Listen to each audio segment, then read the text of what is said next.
নমস্কার বন্ধুরা, the informer Bengali YouTube চ্যানেলে আপনাদের স্বাগত। আজ এই ভিডিওতে আমি আপনাদের জন্য নিয়ে এসেছি telecom regulation authority of India ট্রাইয়ের দুটো নতুন নির্দেশিকা সম্পর্কে, যা কিনা চালু হয়েছে 2025-এর 23শে জানুয়ারি থেকে। এই দুটি নির্দেশিকার প্রথমটি আপনাদের সিম রিচার্জ ফুরিয়ে যাওয়ার পর কতদিন চালু থাকতে পারে সেটি সম্পর্কে, এবং দ্বিতীয় নির্দেশিকাটি খুবই গুরুত্বপূর্ণ তাদের জন্য যারা ইন্টারনেট ব্যবহার করেন না, শুধুমাত্র কলিং এর জন্য বা SMS এর জন্য ফোন ব্যবহার করে থাকেন। তো দেখে নেওয়া যাক ট্রাইয়ের এই দুটি নতুন নিয়ম বা নির্দেশিকা সম্পর্কে এবং ফলে আপনারা কি করে উপকৃত হবেন সেই ব্যাপারে। এবং এর সাথে আমরা এটাও দেখবো যে আপনারা সত্যিই কি মাত্র 20 টাকা মিনিমাম ব্যালেন্স রেখে 180 দিন আপনার ফোনটিকে চালাতে পারবেন।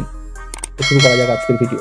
সম্প্রতি ট্রাই নিশ্চিত করেছে যে যদি আপনার সিমে ন্যূনতম 20 টাকা ব্যালেন্স থাকে তবে সেই সিমটি 90 দিন পর্যন্ত নিষ্ক্রিয় থাকলেও বন্ধ করা যাবে না। অর্থাৎ আপনার রিচার্জ ফুরিয়ে যাওয়ার পর যদি 90 দিন পর্যন্ত আপনি রিচার্জ না করেন তাহলেও আপনার সিমটিকে কোনো টেলিফোন কোম্পানি বন্ধ করতে পারবেন। এই নির্দেশিকায় আরও বলা হয়েছে যে 90 দিনের পরও যদি আপনি রিচার্জ না করেন এবং সেক্ষেত্রে যদি আপনার সিমে মিনিমাম 20 টাকা ব্যালেন্স থাকে তাহলে কোম্পানিগুলিকে আপনাদের আরও 30 দিনের গ্রেস পিরিয়ড দিতে হবে। অর্থাৎ 120 দিন আপনারা কোনো রিচার্জ ছাড়া চালাতে পারবেন আপনাদের মোবাইল নাম্বারটিকে, এবং টেলিফোন কোম্পানিরা আপনার সিমটিকে নিষ্ক্রিয় বা ডিঅ্যাক্টিভেট করতে পারবেন। এই 90 দিন বা 120 দিনের নির্দিষ্ট সময়সীমার পর আপনার নাম্বারটিকে কোম্পানিটা চাইলে ডিঅ্যাক্টিভেট করে অন্য ইউজারকে সেটি দিতে পারে এবং অন্য ইউজারের নামে বরাদ্দ করতে পারে। এবার আসা যাক পরবর্তী নির্দেশিকা, অর্থাৎ শুধু কলিং এবং SMS প্যাকের ব্যাপারে। হ্যাঁ, 2025 সালে দাঁড়িয়ে আমাদের পরিচিত টেলিফোন কোম্পানিগুলি অর্থাৎ জিও, এয়ারটেল, ভিআই এবং BSNL সবাই ট্রাইয়ের নির্দেশিকা অনুযায়ী যে শুধু ভয়েস এবং SMS প্ল্যান লঞ্চ করেছে। এতদিন আপনাদের মোবাইলে রিচার্জ করতে হলে আপনি ইন্টারনেট ব্যবহার করেন বা না করেন ইন্টারনেটের প্যাক নিতে হতো। এবার থেকে আপনাদের সেই অসুবিধাটা থাকছে না। আপনাদের জন্য চলে এসছে শুধু ভয়েস এবং SMS প্ল্যান যেখানে ইন্টারনেট থাকছে না। এর ফলে আপনাদের রিচার্জ অ্যামাউন্টটিও কমে এসছে। তো চলুন দেখে নেওয়া যাক কোন কোম্পানি কোন কোন প্ল্যান লঞ্চ করেছে। প্রথমেই এয়ারটেলের ভয়েস এবং SMS প্ল্যানগুলোর সম্পর্কে জানিয়ে দিচ্ছি। এয়ারটেল এ বিষয়ে দুটি প্ল্যান লঞ্চ করেছে। একটি 84 দিনের প্ল্যান। আপনি এয়ারটেলে 469 টাকা রিচার্জ করলে 84 দিনের বৈধতা সহ ভয়েস কলিং এবং SMS এর সুবিধা পাচ্ছেন, যেখানে আপনি 900 SMS পাচ্ছেন।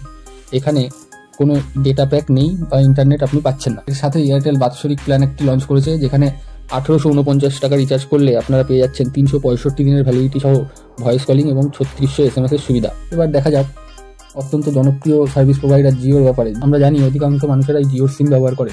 জিও ট্রাইয়ের নির্দেশিকা পালন করে দুটি প্ল্যান লঞ্চ করেছে, একটি 448 টাকা এবং অপরটি 1748 টাকা। 448 টাকায় আপনি পেয়ে যাচ্ছেন 84 দিনের জন্য আনলিমিটেড কলিং এবং সাথে 1000 SMS, এবং 1748 টাকার এই প্ল্যানটিতে আপনারা পাচ্ছেন 336 দিনের বৈধতার সাথে আনলিমিটেড ভয়েস কলিং এবং 3600 SMS। এবার দেখে নেওয়া যাক ভিআই এর প্ল্যানগুলো সম্পর্কে। ভিআই এর 84 দিনের প্ল্যানের কস্ট আপনাদের পড়ছে 470 টাকা এবং এর সাথে আনলিমিটেড কলিং এবং 900 SMS পাচ্ছেন, এবং 365 দিনের প্ল্যানের দাম ভিআই রেখেছে 1849 টাকা। এবার দেখে নেওয়া যাক BSNL এর প্ল্যান সম্পর্কে।